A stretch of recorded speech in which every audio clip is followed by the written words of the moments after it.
बातचीत की जी मीडिया संवाददाता ने, क्या कुछ वो कह रही है आपको सुनाते हैं, लेकिन उन्होंने जो कहा है मोटी बात आपको बताते हैं। मेरी बेटी ने तिलक लगाकर जीत की बधाई दी। मैं जब तक रगों में खून दौड़ेगा भगवा का ही परचम लहराएगा। सुनिए। उत्तर प्रदेश में बीजेपी की सरकार प्रचंड बहुमत से आ चुकी है। इस वक्त मुलायम सिंह यादव की छोटी बहू और बीजेपी की नेता और पूरे चुनाव में फायर ब्रांड प्रचार करने वाली अपर्णा यादव हमारे साथ मौजूद है। पहले तो जी यूके पर आपका स्वागत है।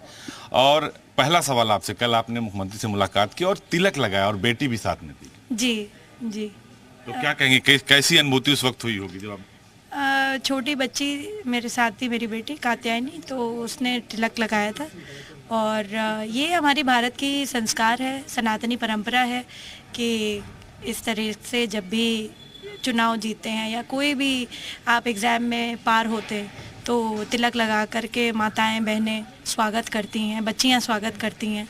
तो उसी तरह से हमने करा जी। तो प्रचंड बहुमत आया है, बहुत सारे सवाल खड़े हो रहे थे कि नहीं आएगी, हम आ रहे हैं, लेकिन अब बुलडोजर आ गया है। मैंने तो आपसे पहले भी कहा था कि हम प्रचंड बहुमत की सरकार बना रहे हैं। I never wanted to take any number कि हम इतने उस पर आ रहे हैं या इतने उस पर आ रहे हैं। मुझे ये लगता था और मुझे विश्वास था, क्योंकि जहाँ जहाँ मैं जा रही थी वहाँ पर मैंने जितनी महिलाओं से संवाद किया, युवाओं से संवाद किया, मुझे और बुज़ुर्गों से भी जो मैंने संवाद साधा और डायरेक्ट सीधा 1-on-1 मुझे ये पता था कि भारतीय जनता पार्टी आ रही है। क्योंकि जहाँ भी शीर्ष नेतृत्व ने मुझे भेजा कि यहाँ पर आप प्रचार करने जाइए या यहाँ पर आप संवाद करने जाइए, तो वहाँ से मुझे बड़ा पॉजिटिव फीडबैक मिल रहा था। कहते हैं कि मोदी का राशन, योगी का सुशासन, महिला सुरक्षा, कानून व्यवस्था सबसे बड़ा मुद्दा रहा इस चुनाव में और इसीलिए महिलाओं ने सबसे ज्यादा वोट किया भाजपा। बिल्कुल वोट किया है। मैं खुद एक महिला हूँ, तो महिलाओं का पार्टिसिपेशन जबरदस्त था। और मुझे ये बात पता थी कि जिस तरफ कहते हैं ना जननी का विचार बनता है, उस तरफ समाज का विचार बनता है। और जननी का विचार योगी जी और मोदी जी के साथ था कि उनके हाथों में सुरक्षा है, उनके हाथों में सुव्यवस्था है।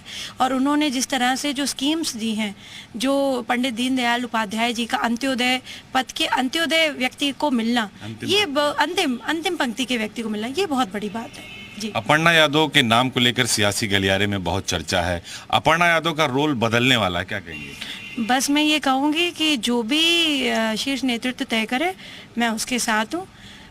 मेरे ऊपर सबका आशीर्वाद है और मैं बहुत भगवान से ये प्रार्थना करती हूँ कि हमारी जो सरकार ये बन रही है, हम और भी अच्छा काम करें और अच्छा सुव्यवस्था लाएं और जनता के कल्याणकारी योजनाओं को जनता के गरीब लोगों तक पहुँचाएं। और यूपी